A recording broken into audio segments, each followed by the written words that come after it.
Hi friends, మరి సొరకాయ curry ఈరోజు సొరకాయ శనగపప్పు.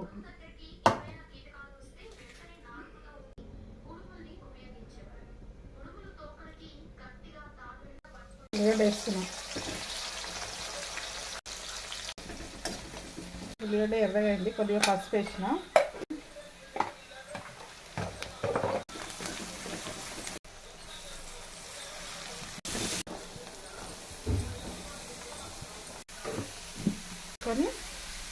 కలుపుకోవాలి.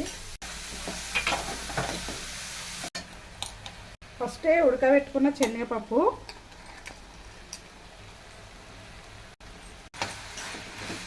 ఉడికితే కొంచెం బాగుంటుంది. దాంట్లో కూడా వేయాలి, కొంచెం దీంట్లో కూడా కలపాలి.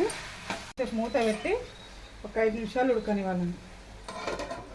మంచిగా దగ్గరికి అయింది కదండి.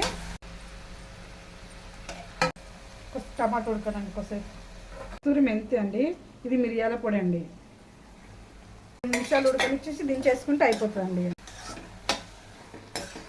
అయిపోయింది ఫ్రెండ్స్, సొరకాయ కూర రెడీ. Bye bye.